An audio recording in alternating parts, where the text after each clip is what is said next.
이게 예수님의 십자가에 죽고 사신 이 복음이, 그리고 그 사실이 어떻게 우리에게 원죄를 사하느냐, 그리고 이제 자범죄를 사하느냐. 원죄를 사하는 건 회개하고 복음을 믿는 믿음으로 말미암는다. 근데 우리가 믿음을 들고 나가면, 그러니까 내가 죄인이라고 하나님이 음성을 들려주실 때 내가 그 믿음을 갖고 하나님을 믿으니까, 그리고 가만히 보니 내가 죄인이 맞다. 그래서 믿음을 가지고 죄인임을 고백하고, 그리고 복음을 던져줘서 내가 그 복음을 믿음으로 이게 살 길이구나 라고 믿으면 우리가 원죄를 용서함을 받고 거듭나요. 그게 바로 원죄를 용서받는 겁니다. 그래서 거듭나는 것으로 귀결이 되는데, 그거는 구원의 시작일 뿐이에요. 그러니까 거듭나지 않으면 성령께서 우리에게 오실 수 없기 때문이죠. 그래서 거듭나는 것이 꼭 필요하고, 그리고 난 다음에 이제 본격적으로 우리들 스스로 속에 있는 원죄가 아닌 또 다른 죄가 있어요. 그래서 로마서 1장에 보면은 원죄라는 얘기도 나오죠. 하나님 마음에 두기 싫어하는 것이 원죄고요. 그것을 믿음으로 용서를 받아요. 복음을, 예수님의 십자가 공로와 효과를 통해서. 그러고 이제 그 다음에 이제 우리가 해결해야 될 문제는 우리 속에서 일어나는 하나님 두기를 싫어하는 마음에서 거기서 파생된 여러 가지 것들이 우리 속에 잠재, 숨어 있어요. 그래서 필요할 때마다 이게 나와요. 누가 그걸 건드리냐면 사탄이 와서 그걸 건드려요. 그러면 그게 이제 막 기승을 부려서 결국 죄의 열매를 맺고 하나님 앞에서 하나님의 이름을 욕되이 합니다, 우리가. 그래서 하나님이 그걸 보기 싫어서 둘 중에 하나를 하면 돼요. 우리를 그냥 처분해버리면 끝나는 거고, 그냥 정죄해서 지옥불에 처해버리면, 영벌해버리면 끝나는데, 그럴 수 없는 거예요. 우리도 말 안 듣는 자식도 자식은 자식이잖아요. 그것처럼 하나님은 우리에게 그보다 더 큰 사랑이 있죠. 그래서 우리를 포기할 수 없어요. 그래서 이제 우리 속에 있는 이 자범죄에 관한 것도 해결을 해서 완벽하게 이제 구원할 만한 열매를 가진 그리스도를 닮은 새로운 피조물로 만들어서 우리를 구원해서 안식에 들어가시려고 그 작업을 하신 겁니다. 그래서 예수님이 일단 십자가를 지시고, 그리고 그 모든 권한 가지고 우리들의 원죄를 사하고 거듭나게 해서 다음에 이제 자범죄로 이제 들어가는데, 막힌 게 이 부분이라는 거예요. 회개하고 복음을 믿는 건 많은 사람들이 와서 사역을 했어요. 뭐 미국이라는 영적 각성 운동이 여러 차례 휘몰아친 데뿐만 아니라 미국이라는 나라를 태동한 영국도 그렇고, 영국이라는 나라로 옮겨오기 시작한 유럽에서의 네덜란드나 스위스의 종교개혁자들이 그 전부터 자기 골방과 구석구석에서 성령님 따라서 이제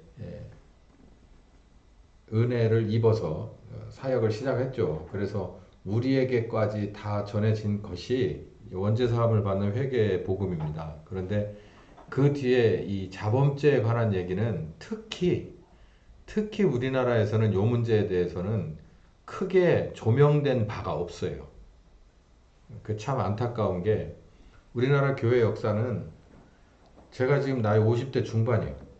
50대 중반이면 전 나면서부터 다녔다고 치고, 의식이 한 살 때부터 있었다고 치고, 우리나라의 개신교의 역사는요, 6.25 이전과 이후로 나뉩니다. 6.25 이전은요, 사실 그 북한 쪽에 있는 교회 역사고, 6.25 이후에 사실은 이쪽 남쪽 교회 역사거든요. 그렇게 따지면 우리나라의 지금 있는 이 남쪽 부분에 관한 교회의 역사는 1950년에 전쟁이 났으니까 뭐 한 53년, 55년쯤부터 본격적이었다고 보면 대략 한 70년 보는 거예요. 70년 사이에 제가 한 50이라고 치면 50을 빼면 20년 모르는 거예요. 그러니까 50년, 60년, 70년대 초반. 제가 아기 때 모르는 거고, 나머지는 사실 다 기억나요. 네. 그리고 제가 신학교를 오래 다녔어요. 가방 들고, 가방 못지로. 네. 공부는 제대로 안 했어도 신학교는 오래 다니고, 이게 귀에 들은 게 오래전부터 들었어요. 그리고 우리 아버님이 신학교 교직원이었어요. 뭐 교수는 아니었어도.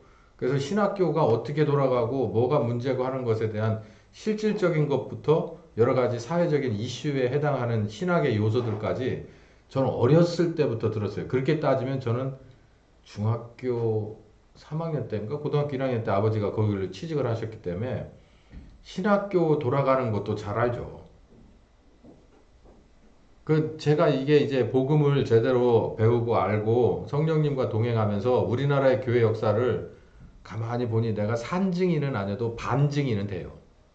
그래서 이제 쭉 교회와 밀접한 그런 가정들 중에서 태어났고, 그리고 교회가 이렇게 해서 이렇게 해서 지어지고 한 그런 우리나라의 흔히 교회 건축 시대를 살았던 저희 아버님의 생애를 뒤따라 다니면서 같이 있으면서 장점과 단점과 강약점, 그리고 그걸로 인한 부작용들을 다 경험한 세대이기 때문에 제가 이렇게 가만히 보면 여기를 제 목회에 있어서 이거를 조명을 하라고 하나님이 저를 불렀구나라는 확신을 더 갖습니다.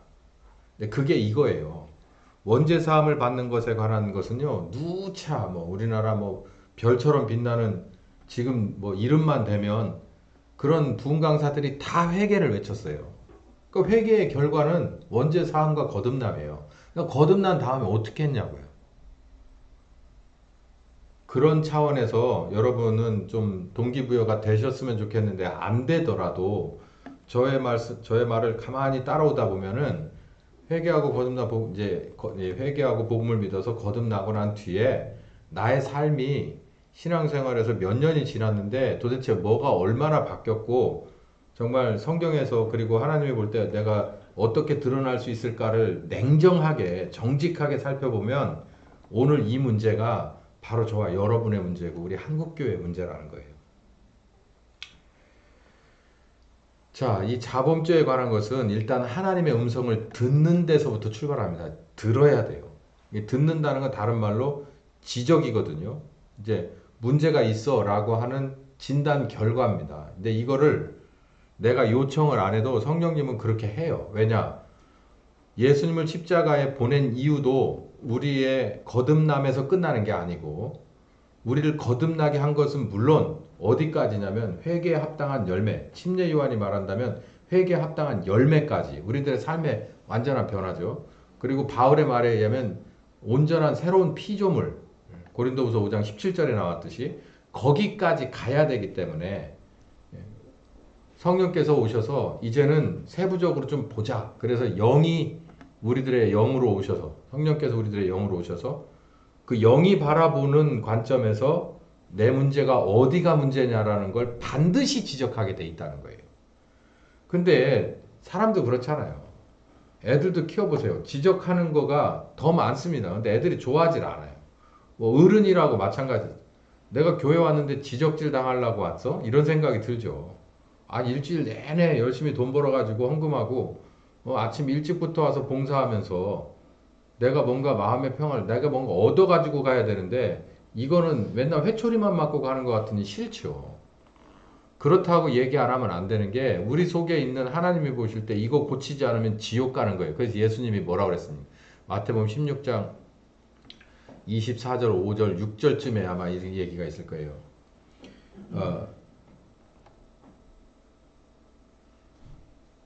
저기 뭡니까? 거기 이따 한번 찾아보죠. 가장 중요하다는 거예요. 우리에게 있어서 구원받는 것이 가장 중요하다. 그래서 하나님의 음성을 듣는다는 거, 우리들에 관한 진단 결과를 들고 우리에게 음성을 들려줘요. 그랬을 때 그걸 받아들여야 된다는 겁니다. 이게 소위 말해서 자기를 부인한다라는 얘기죠. 그래서 마음을 강팍하게 하지 마라. 그 시편 95편을 아까 이 다윗이 쓴 것 같은 이 시편 95편을 우리가 봤죠. 그래서 여기에 나오는 얘기예요. 무리바에서와 또 광야 마사의 날과 같이 너희 마음을 강팍하게 하지 말라. 이 무리바 기억나시죠? 무리바가 물 막 나오던 데예요. 근데 모세가 하도 화가 나가지고 반석을 뭐 가르치라 그랬는데 두드리고 막 우리가 물을 내려 하던 그게 무리바입니다. 그 무리바에서 얼마나 백성들이 하나님에 대해서 원망하고 불신했던가. 이제 이거는 굉장히 유명한 두 곳인 거죠. 이랬던 데처럼 너희 마음을 그렇게 하면 안 된다라고 얘기를 하고 저희의 마음이 미혹되었기 때문이다라고 평가를 하고 있다는 거죠. 이렇게 하지 말라는 거예요. 이것은 무슨 얘기냐면 미혹됐다는 건 하나님의 음성을 들을 때 그 음성을 믿지 못하게 하는 뭔가가 여기 심겨져 있는 거예요. 그러니까 이 창세기 3장에 봐도 선악과를 따먹으려고 하는 아담과 하와에게 와가지고 사탄이 하나님에 대한 불신을 심어줍니다. 이거 다 먹지 말라고 그랬냐? 어디 다 먹지 말라. 사탄은 몰랄까? 다 먹지 말라고 한 적이 없어요. 다 먹어. 오히려 이것만 먹지 마. 이렇게 얘기했잖아요. 불신을 심어주는 거예요. 그리고 니네 이거 먹으면 니네 눈이 밝아져서 니네가 하나님보다 더 높아지는 거야. 아니 눈이 밝아지긴 밝아졌어요. 근데 얘기가 틀리잖아. 눈이 밝아져도 그거에 대해서 자기가 소화해낼 수 있는 능력이 사람에게는 없기 때문에 하나님은 그걸 먹지 말라고 한 거예요. 그런데 뭐라고 얘기해요? 네 눈이 밝아지면 하나님이 너를 시기하고 질투하고 너를 경쟁자로 봐야 되기 때문에 이거 먹지 말라고 한 거야. 그러니까 아다르고 어다른 거예요. 우리 현실에서도 마찬가지예요. 말을 옮기는 사람 중에서도 굉장히 안 되는 쪽으로 부정적으로 하는 사람이 있어요. 의도를 가진 거죠. 근데 어떤 사람은 중간에 서려고 중용을 지키려고 노력하는 사람이 있고 또 어떤 사람은 또 반대편에 서서 이거를 잘했다. 잘된 쪽으로만 부각하려고 하는 사람이 있단 말이에요. 근데 여기 보면 하나님 쪽과는 반대되는 쪽으로 자꾸 끌어가려고 부정적으로 하나님이 하신 말씀이나 하나님의 입장을 반대로 자꾸 얘기하는 그런 거죠. 이게 바로 미혹하는 영인데 이 영에게 거듭나기 전에는 완벽하게 지는 거고요. 거듭난 사람은 그나마 성령께서 하나님의 입장을 얘기를 해주기 때문에 이게 두 가지 중에 하나를 선택할 수 있는 기회가 되는 거죠. 그래서 미혹된 백성이기 때문에 항상 하나님 쪽에서 좋은 것을 해도 마음으로 그냥 튕겨 내버린다라는 거죠. 부정해버리고 만다는 거예요. 그렇게 하지 말고 광야에서 엎드러진 사람들처럼 되지 말고 강팍해 하지 마라. 예수님도 그랬죠. 예수님도 이 마태복음 16장이 베드로의 마음이 강팍해졌습니다. 베드로가 주는 그리스도시요 살아계신 하나님이 나를 자기가 신앙을 고백해놓고도 베드로의 마음이 예수님은 그리스도로서 십자가에 죽어야 된다라고 하니까는 마음이 강팍해져서 받아들이질 않으니까 사탄이라고 정죄하고 거기에다 대고 그랬어요. 네가 나를 따라오려거든 너를 부인하고 네 십자가를 지고 따라와 이렇게 얘기를 했어요. 이거는 사실은 제자들에게 다 얘기한 것도 되지만 당장은 누구에게냐면은 베드로에게 얘기한 거예요. 마음이 강팍해진 베드로에게 팍 찌른 얘기라고 이게. 우리는 마음을 강팍하게 하지 마라 자기를 부인하라는 얘기는요. 말씀 앞에 정직하게라는 겁니다. 정직하게. 이거는 정직하게라는 말이 꼭 들어갔으면 좋겠어요. 그러니까 말씀은 진리거든요. 진리 앞에 내가 정직해야 될 필요가 있어요. 진리 앞에 정직하지 못하면은 온갖 것들이 내게 미혹하는 게 들어와요. 근데 진리 앞에 정직하면요 다른 얘기들이 들어오지 않습니다. 제가 키 얘기하잖아요. 아유 목사님 설교도 잘하시고 음성도 좋으시고 어쩜 이렇게 성경을 예리하게 보시나요? 근데 짱네요. 다 맞는 말이네. 다 맞는 말이야. 기쁘게 받아들여야 되는데 완전히 마지막에 확 틀어지는 거예요. 근데 틀린 말은 아니잖아요. 어떻게 할 거예요? 아이고 목사님 엄청 크시네. 우리 교회 장집사님만큼 크시네. 거짓말. 너 지금 나를 욕보이는 거냐? 이렇게 되는 거잖아요. 그러니까 사실은 사실대로 받아들여야 됩니다. 근데 또 사실을 사실대로 받아들이면 받아들일 때 조금 그래서 그렇지 그 받아들이고 나면은요 뭐가 없냐면 뒤끝이 없어요. 그냥 맞아 내가 짝지 뭐 그냥 그렇게 하고 넘어가면 그 뒤가 없다니까요. 그 다음에 없어요. 근데 우리 이거를 성령께서 오셔서 나를 보고 너의 문제는 여기서부터 출발했어 라고 얘기를 하면 처음에 듣기가 참 민감하다. 그래서 어지간하면 부정적으로 보려고 하는데 그러지 말고 가만히 생각 좀 해봐. 내가 거듭난 영이 있으면 영으로 생각을 해봐요. 그래서 마음으로도 생각해보고 몸으로 생각해보면 이런 핑계가 나오고 저런 핑계가 나와요. 근데 가만히 생각해보면 그래서 거듭난 게 필요한데 거듭난 영으로 가만히 생각을 해보면 내 마음속에도 예수 하나님 닮은 그런 로직이 깔려 있기 때문에, 양심이 깔려 있기 때문에 아니요, 그래도 이 말씀이 맞아 라고 하는 게 분별이 가능합니다. 그랬을 적에 내가 어느 편을 들어야 되냐면 말씀의 편을 드는 게 맞아요. 정직하게. 그게 자기를 부인하는 거예요. 이게 자범죄의 해결의 두 번째 단계입니다. 첫 번째는 일단 음성을 들어야 돼요. 듣기 싫어도. 그리고 판단해야 돼요. 뭘로? 공의로 판단해야 돼. 정직하게 판단해서 이 말씀이 맞다 그러면은 내 속에서 나오는 얘기가 아무리 그럴듯하더라도 이 원래 사실을 딱 붙잡을 수 있어야 됩니다. 이게 우리들이 변해가는 모습이에요. 그게 자기를 부인하라는 얘기고요. 십자가를 지라는 얘기는 마태복음 16장 24절에 자기를 부인하고 두 번째가 자기 십자가를 지라는 얘기예요. 자기 십자가를 지라는 얘기는 어떤 얘기냐면 누가복음 23장에 39, 43절까지 보면은 예수님 옆으로 이 강도가 둘이 같이 십자가에 이렇게 셋이서 이렇게 십자가에 못 박힌 장면이 나와요. 이 얘기가 누가에는 나오는데 다른 데는 안 나옵니다. 근데 이 누가가 이 얘기를 얘기한 것이 굉장히 참 고마운 일이에요. 여기 보면 한쪽 행악자는 뭐라고 그랬냐면은 네가 그리스도냐? 우리를 좀 구원해봐. 이 비꼬는 얘기거든요. 네가 그리스도면은 어떻게 십자가에 못 박혀서 죽어간단 말이냐? 이게 이제 자기가 고통스러우니까 예수님을 괜히 손짓하고 이게 욕하는 거예요. 근데 여기 옆에 있는 한 사람은 뭐라고 그러냐면 여보시오, 우리는 우리 행한 일에 상당한 보응을 받는 것이라서 당연한데 왜 이 양반한테다 대고 너는 화풀이를 하냐? 이 양반은 사실 따지고 보면 십자가를 질 일이 없어. 공연히 십자가를 지는 거야. 죄 없는 무죄한 죄를 지고 십자가를 지는 거라 이 양반한테 그렇게 얘기할 상황이 아니야. 우리는 잘못한 게 있어서 지는 거잖아. 근데 저 양반은 잘못한 게 하나도 없는데 지잖아. 그러면서 그 다음 말이 뭐라고 얘기하냐면 예수여 당신의 나라 임하실 때 나를 좀 기억해 주십시오 라고 얘기를 해요. 그것밖에 없잖아요. 나는 이대로 죄값 지고 죽는 게 당연한데 나를 살려주실 수 있는 분은 당신밖에 없는 것 같습니다. 그러니까 예수님이 뭐라 그래요? 딴 얘기 안 해요. 내가 진실로 내게 이르노니 오늘 내가 나와 낙원에 있을 것이다. 여기에서 다 들어있어요. 십자가를 지는 게. 말씀이 내게 와서 가르쳐줘요. 이거 네 잘못이다. 그러면은 그 누구 책임입니까? 말 하나 안 하잖아요. 그것 때문에 내가 교회 왔죠. 그것 때문에 교회 왔죠. 죄 용서해달라고.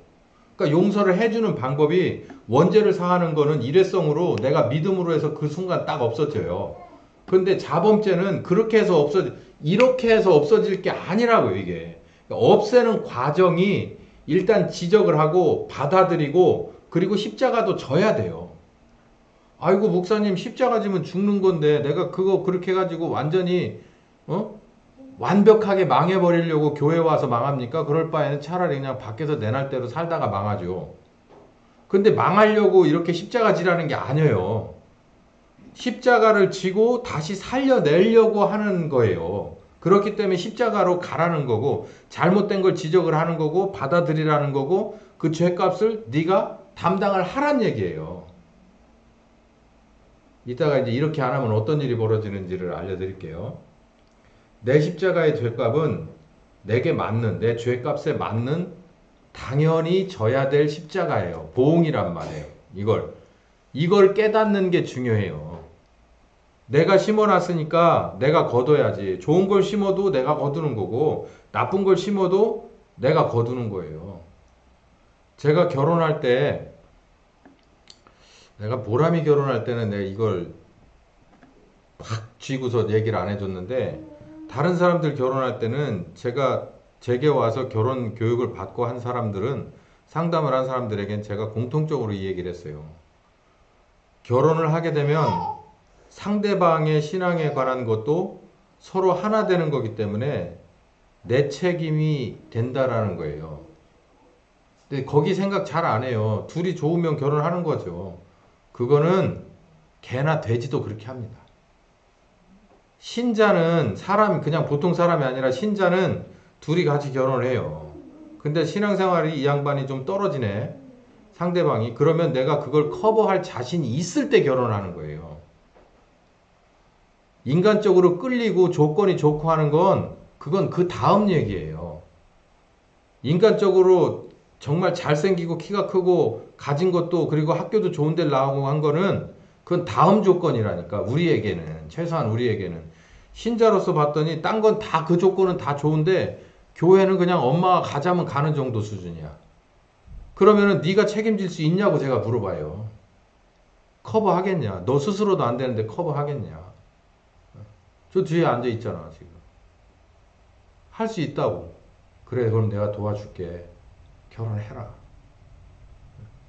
그러면 약속을 지켜야 될 거 아니에요. 그 다음부터는 내가 그렇게 하나님 앞에 하고 결혼을 했으니까 상대방이 잘 걸어갈 때도 있고 좌우로 치우칠 때도 있고 내가 그러면 그 사람한테 어떤 때는 부축해주기도 하고 같이 걸어내기도 하고 이거를 해야 되잖아요. 근데 나중에 가서는 저 사람이요 있잖아요. 신앙생활 하는데 방해가 돼요. 이렇게 하고 저렇게 하고.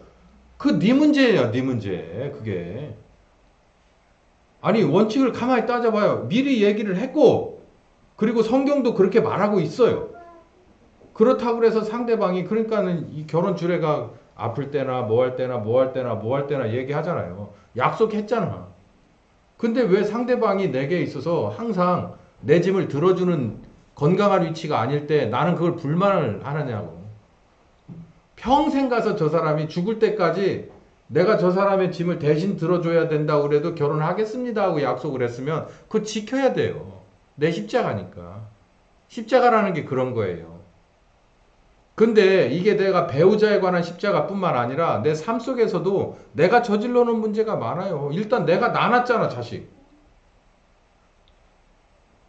내가 책임져야 될 거 아니에요. 그리고 책임질만 해서 나한테 선물로 줬잖아. 내가 그 직장에 들어가서 그 일을 맡았잖아요. 거기에 합당한 보수를 받잖아요. 그럼 거기에 대한 대가를 해줘야죠. 그걸 못한 건 그건 내 책임이죠.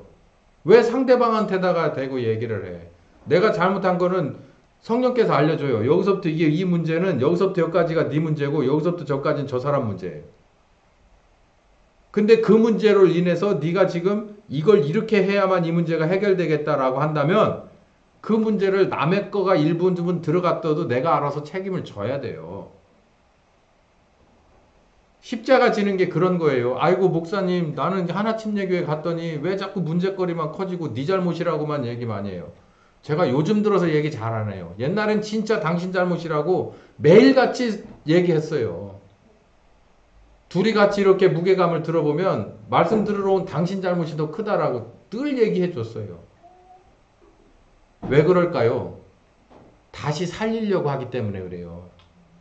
죽어야 다시 살리지. 죽어야 다시 살리지.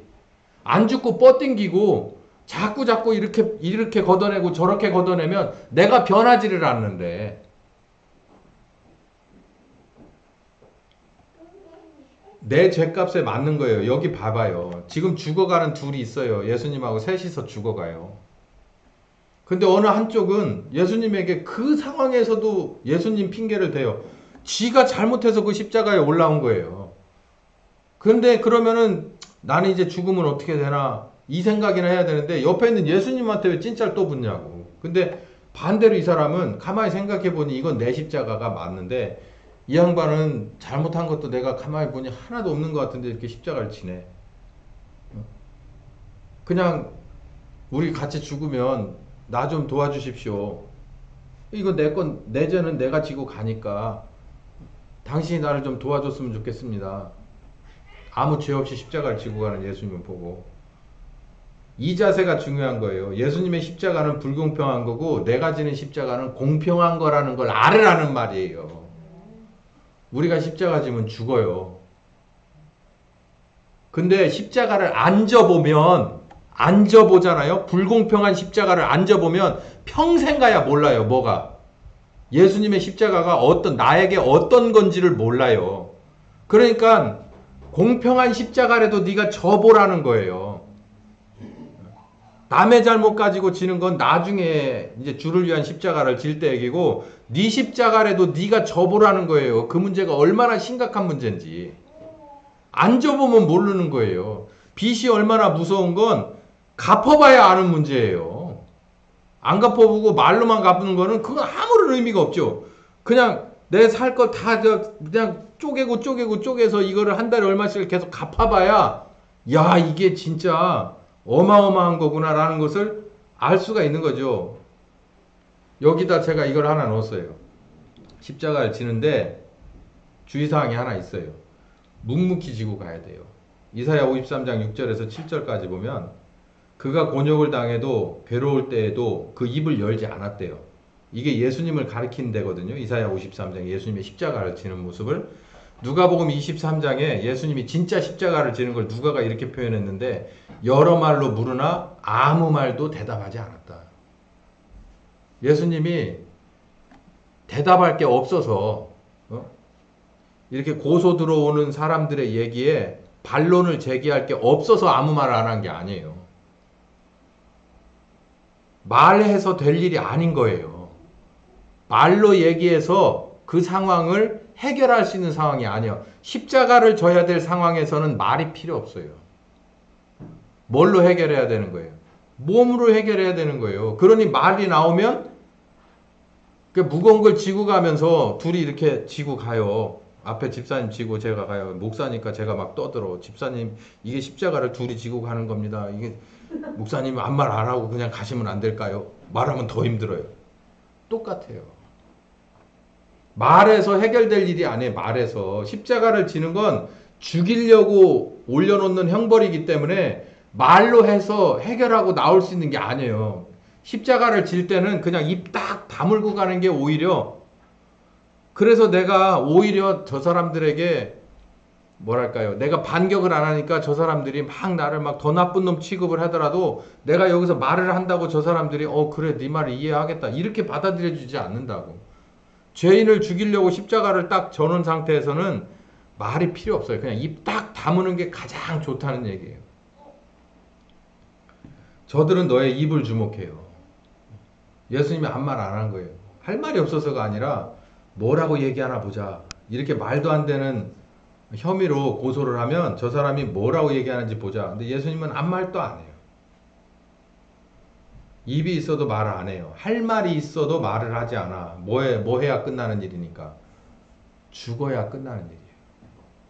십자가는 죽어야 끝나는 일이라고. 거기까지 그 순간까지 가야 끝나는 일이에요. 그럴 거면 입 다물고 빨리 가는 게 나아요.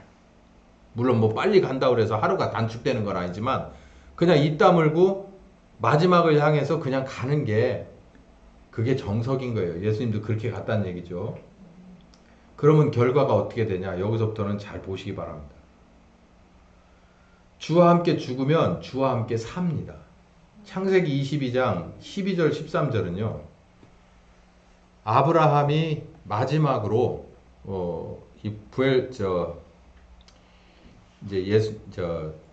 하나님이 이제 아브라함을 불러요. 그래서 자기 아들을, 아브라함의 아들 이삭을 제물로 내놓으라고 하는 장면이 여기에요.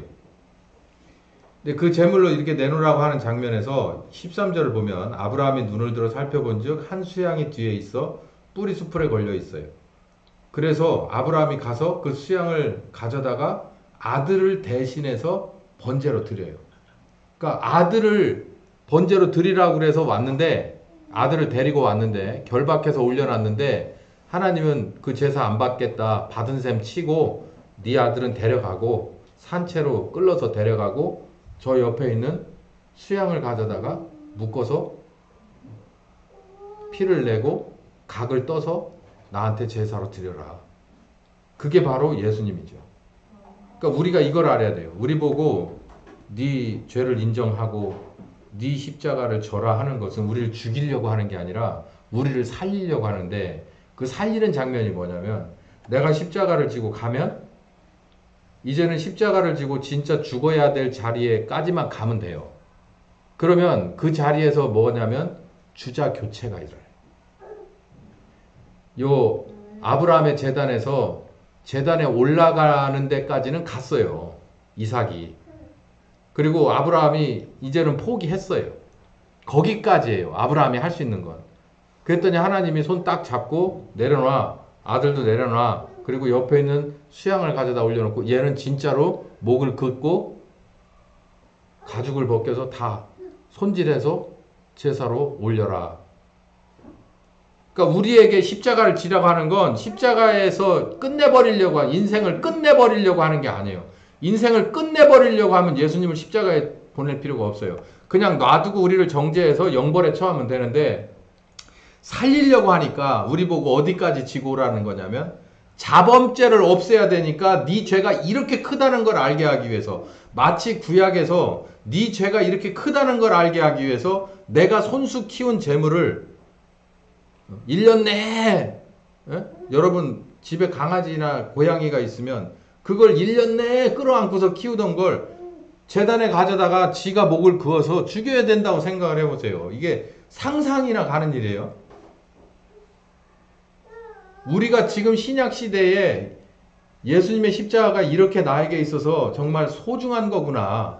하나님이 이렇게까지 우리를 사랑했구나라는 것을 알 수 있는 방법은 내가 십자가를 지고 저기까지 가보는 거예요. 그리고 진짜 십자가를 지고 죽어야 되는 데서 바뀌는 거예요. 그게 창세기 22장에 나와 있듯이 똑같이 그렇습니다. 여기 갈라디아서 2장 19절 보면 내가 율법으로 말미암아 율법 앞에 죽어요. 그리고 하나님 앞에 살아요. 근데 죽었는데 무슨 내가 율법에 죽었는데 하나님 앞에 산다는 얘기가 뭐예요? 율법에 죽었으면 율법의 처분을 받고 그냥 망해버리고 끝나는 거예요. 근데 하나님을 향해서 다시 산다는 얘기는 사실상 죽는 건 내가 죽는 게 아니라 예수님이 대신 죽었다는 거예요. 그랬기 때문에 내가 하나님 앞에 다시 살은 피조물로 거듭날 수 있다는 거죠. 마태복음 24장 16절에서 17절 보면 아까 제가 요게 생각이 안 났던 거예요. 누구든지 제 목숨을 구원코자 하면 잃을 것이고 누구든지 나를 위하여 제 목숨을 잃으면 찾으리라 그랬잖아요. 네가 살고 싶으냐? 그러면 나를 위해서 뭐 하라는 거예요? 십자가 지고 죽으라는 거예요. 아니 살고 싶으면 죽으라는 거예요. 아니 그게 말이 어떻게 앞뒤가 맞아. 네? 그러니까 살고 싶으면 나를 위해서 죽으라. 그러면 내가 너를 살려줄게. 그러니까 결국은 살려준다는 걸로 결론이에요. 그거하고 네가 죽고 싶냐? 그러면 너를 위해서 살아라. 그러면 내가 그냥 놔둘게. 요 역설적인 얘기를 우리가 잘 이해를 해야 됩니다. 이 마태복음 24장. 그래서 주를 위해서 죽고자 하면 결국은 우리를 살려주시는 주님. 그럼 누군가가 대신 죽어야죠. 누가 죽어요? 예수님이 대신 죽죠. 주와 함께 살고 주와 함께 죽어요. 근데 사실 정확히 말하면 주와 함께 죽는 데까지는 가요. 근데 진짜는 누가 죽어요? 예수님이 죽어요. 저는 이거를 꿈을 통해서 아주 정말 적나라하게 봤어요. 이걸. 개인적인 거라 뭐 얘기하면 또 막 꿈 얘기 해달라고 또 할까봐 안 하는데 요거를 제가 똑같이 꿈으로 꿨어요. 그러고서 제가 확실히 알았어요. 아, 이게 이런 거구나. 십자가를 지고 죽어야 되는 골고다. 여기 보면 구레네 사람 나오거든요. 제 꿈 얘기하고 똑같은 사람 하나가 여기 있습니다. 마가복음 16장 뭐 이건요. 공통적으로 마태, 마가, 누가, 요한까지 복음서 4개에 다 구레네 사람 시몬이 들어가 있어요. 그만큼 중요한 얘기라는 거죠. 뺄래야 뺄 수가 없는 일화라는 거예요. 그 마가복음 16장을 보면 예수님을 희롱을 다 한 뒤에 마구 두들겨 패고 뭐 침 뱉고 이 짓 다 한 뒤에 옷을 홀랑 벗기고서 그리고 십자가에 못 박이려고 끌고 나갑니다. 그러니까 이제 그게 뭐죠? 그 유명한 저기도 있잖아요. 비아 돌라로사인가? 그 예수님의 십자가 길을 이렇게 가는 그 길을 그걸 누가 또 노래도 하고 그랬는데 그 길로 이제 딱 들어선 거예요. 형장으로 가는 그 길을 들어서고 나서 마테마가 누가 요한 복음에 모두가 나오는 사람 하나가 있는데 마침 알렉산더와 루포의 아버지 구레네 사람 시몬. 여기 알렉산더와 루포의 아버지라는 얘기는 이 마가복음에만 나옵니다. 다른 애는 안 나와요. 구레네 사람 시몬이 시골부터 와가지고 지나가는데 어정쩡한 상황에서 저희가 그를 억지로, 로마의 군인이죠, 억지로 같이 가게 예수님의 십자가를 대신 지게끔 만들었다는 거예요. 여기 구레네 사람 시몬 얘기는 뭐 여러 차례 들으셨을 것 같은데, 여기 가만히 보면 이 사람이 어디서부터 왔냐면 구레네 사람이니, 구레네가 어딘가 찾아봤더니 현재, 그러니까 이 북아프리카의 북쪽 어디인데 지금으로 보면은 리비아의 수도 트리폴리쯤이 아니었냐, 이렇게 보는 얘기가 있어요. 그 리비아의 수도 정도 되는 데서 이 예루살렘까지 오려고 한다면 먼 길이에요.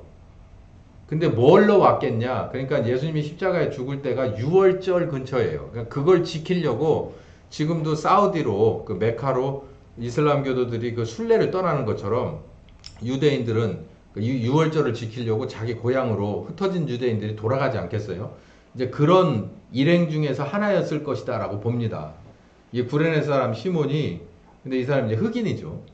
이 사람이 이제 시골로부터 와서 지나가다가 의담절에 십자가를 질 수밖에 없었어요.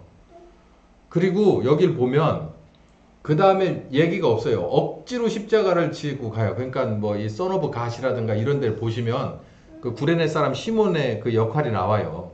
그래서 지고 가는데 막 나 안 지고 싶은데 막 두들겨 패가지고 너 빨리 지라고 그래가지고 지고 가요. 왜냐면 예수님이 혼자 이거를 지고 갈 만큼 체력이 안 남아 있으니까, 얻어맞을 만큼 엄청 많이 맞았거든. 그러니까 자기 혼자 몸도 힘든데 십자가를 지고 못 가잖아요. 그러니까 너 이리 와 그래가지고서 억지로 이렇게 해서 끌고 가게끔 합니다. 그래서 둘이 이렇게 보면 어떤 성화나 이런 데 봐도 예수님이 막 이렇게 쓰러져서 힘든데 어느 청년 하나가 이렇게 해서 예수님까지 이렇게 해서 같이 이렇게 하고 가는 그런 성화들을 볼 수 있어요. 근데 그렇게 해서 갔을 것이다라는 거죠. 그래서 어디까지 갔냐면 이 중간에 무슨 얘기가 서로 있었는지는 하나도 나오지를 않고, 예수를 끌고 골고다라 하는 곳에 이르러, 그러니까 십자가에 못 박아 죽이는 그 처형장이죠. 처형장에 이르러서 뭐야 이걸 주어는 예수님은 받지 않았다. 그리고 24절에 보면 십자가에 못 박았다 이렇게 나오거든요. 그러니까 여기서 보면은 십자가는 사실상 누가 지고 가냐면 구레네 사람 시몬이 지고 가요. 예수님은 옆에서 이렇게 그냥 어기적 따라가셨을 거예요. 그러니까 구레네 사람 시몬은 그 예수님이 십자가를 지러 가는 형장으로 가는 그 길의 초입에서 거기서부터 어디까지만 지고 가냐면 정말 못 박혀야 되는 그 형장, 그 자리까지만 가는 거예요. 그게 우리예요. 그 구레네 사람 시몬의 역할을 우리가 해야 돼요. 그걸 우리가 안 해보고 옆에서 이렇게 팔짱 끼고 이렇게 쳐다보면은 예수님의 십자가가 내 거라고 하는 게 없어요. 저분이 나를 위해서 죽었구나라고 하는 것을 알 수 있는 방법이 없다고. 아무리 알려준다고 그래서 당신의 이 죄 때문에 예수님이 십자가에 죽었습니다라고 아무리 온갖 것을 들어가지고 얘기를 해준다고 여러분이 그게 정말 이게 이거구나라고 여러분의 속에 이렇게 들어오지를 않아요. 십자가를 져봐야 되는 거예요. 그래서 이 구레네 사람 시몬이 아주 딱 적당한 겁니다. 이것도 이렇게 하게끔은 하나님이 하셨겠죠. 그래서 거기까지 지고 가는 거예요. 야, 이거 내가 처음에는 야 이거 진짜 재수없이 이게 정말 여기를 어쩌다 이 시간에 지나가가지고 이렇게 해서 억지로 지고 가다가 결국 나중에는 그 가운데서 무슨 얘기가 어떻게 오갔는지는 전혀 기록되어 있지 않은데, 나중에 이 구레네 사람 시몬이 이 아들이 알렉산더와 루포가 있는데요. 이 사람들이 모두가 다 초대교회에서 이 사람들을 모르면 초대교회인이 아니에요. 간첩이요 다. 그렇게 유명한 사람이 다 됐답니다. 구레네는 리비아 북부 쪽이고요. 빌라도의 관정에서부터 골고라 형장까지 갔습니다. 그 길이 얼마나 길은지는 모르지만 결국은 죽진 않았다는 얘기예요. 지구는 갔지만 결국 십자가는 예수님이 졌습니다. 그래서 죄수를 교체하죠. 그냥 상상을 해보세요. 내가 이렇게까지 지고 왔어요. 그리고 여기서부터 십자가 이제 못 박는 자리예요. 여기다 세우려고. 그럼 여기쯤 와가지고 십자가 내려놔 그랬을 거 아니에요. 그럼 내려놓고 그러고 이제 멍해서 어쩔 줄 모르고 이러고 쳐다봤겠죠. 넌 새끼야 가라고 그러고서 확 밀쳤겠죠. 그러고 누굴 데려왔겠어요. 예수님을 끌어다가 거기다 놓고서 마구 박았을 거 아니에요. 저는 꿈으로 이 시몬의 역할을 제가 했어요. 제가 그래서 이 구레네 사람 시몬이 어떤 적인가를 확실히 압니다. 여기서부터는 네가 아니니까 나오라는 거예요. 그리고 여기서부터 내가 갈 길이니까 너는 나오라는 거고 예수님은 거기 가서 올라앉아서 눕는 거예요. 제 꿈에서 예수님이 그랬어요. 근데 나는 무서워서 내 거라고 가서 예수님 빗기라고 이거 내 거라고를 못 하겠더라고. 죽음이 두려우니까. 근데 예수님은 기꺼이 너는 나와. 이건 내 거다. 그러고서 내가 줘야 될 몫이다. 그러고 가더라고. 제가 그렇게 알았어요. 예수님이 나를 위해서 십자가를 짓다는 게 이런 거구나. 가봤으니까. 그 앞에까지 뭐 하는 장면까지 이젠 나는 저기에 죽어야 되는구나 라는 장면까지 가봤으니까. 근데 거기서 너는 나오고 이제부터는 내가 간다 라고 바꿔줬으니까. 아브라함이 아들을 이제는 끝이구나 칼을 들었는데 바꿔줬잖아요.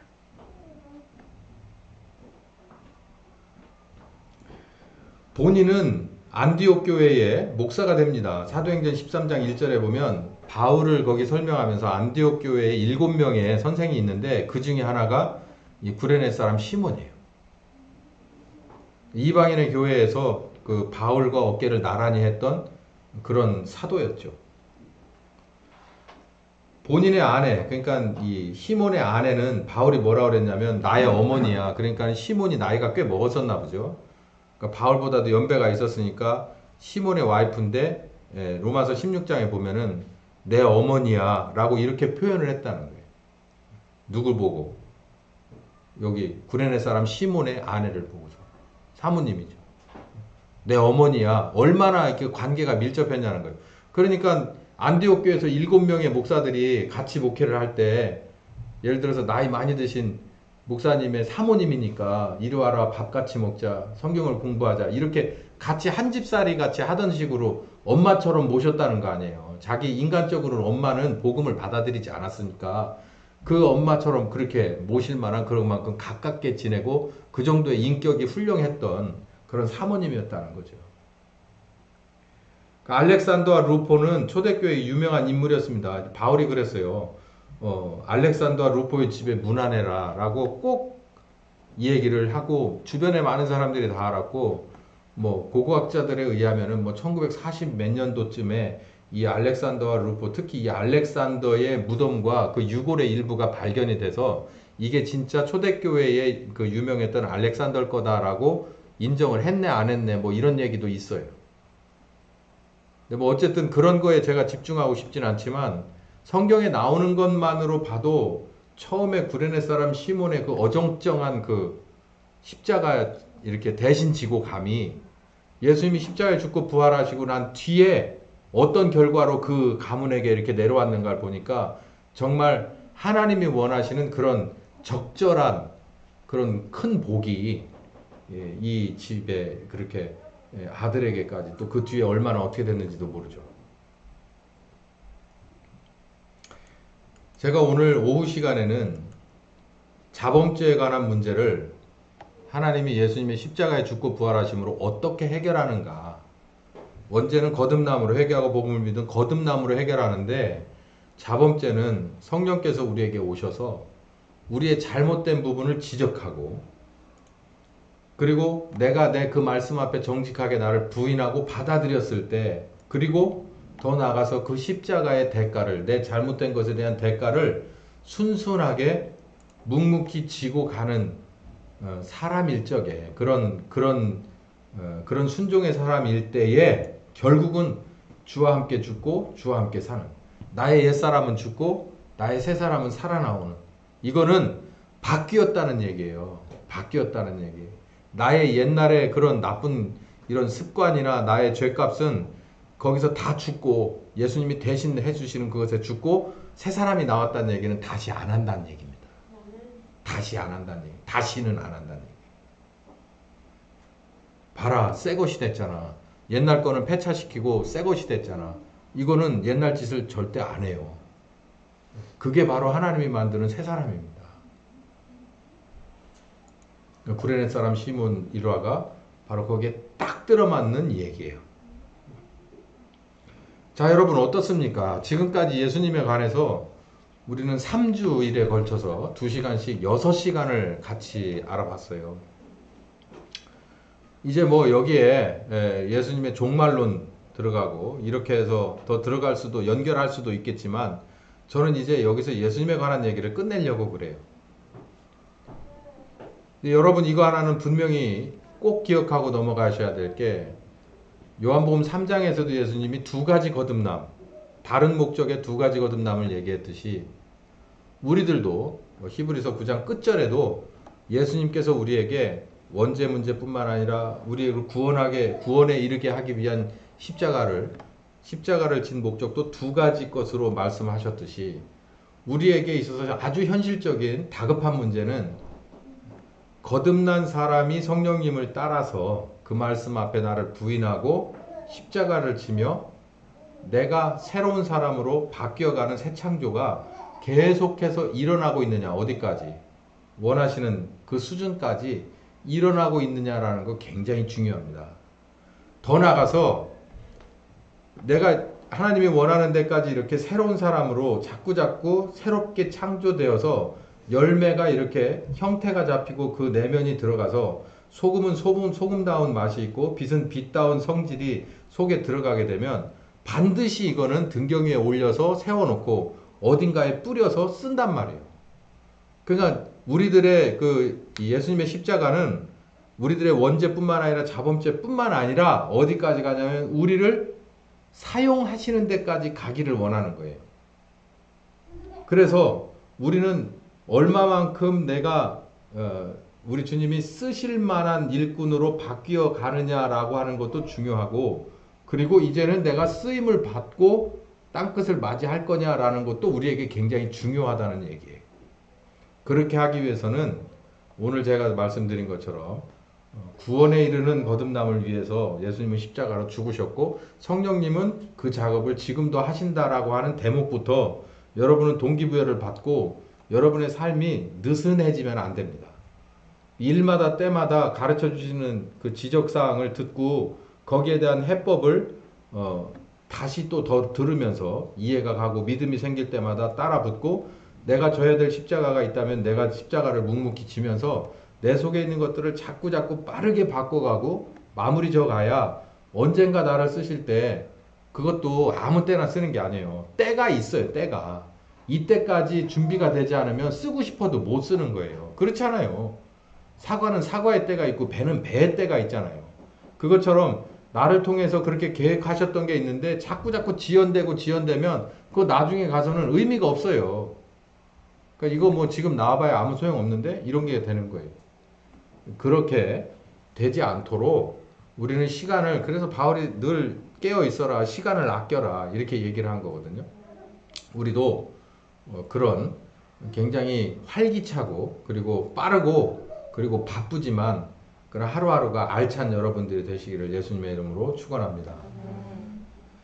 귀하신 주님 감사합니다. 예수님이 정말 성경을 통해서 이렇게 보니 정말 큰 일을 하셨고 성령께서는 그 어마어마한 일을 하신 예수님을 우리에게 이제는 가르쳐 주시고 또 때로는 지적하고 때로는 이로 인하여서 우리를 십자가로 이끄시기도 하고 또 이로 인하여서 이 은혜로 우리를 구원하시며 새롭게 만드신다는 것을 이렇게 배웠을 때 참 놀랍고 놀랍습니다.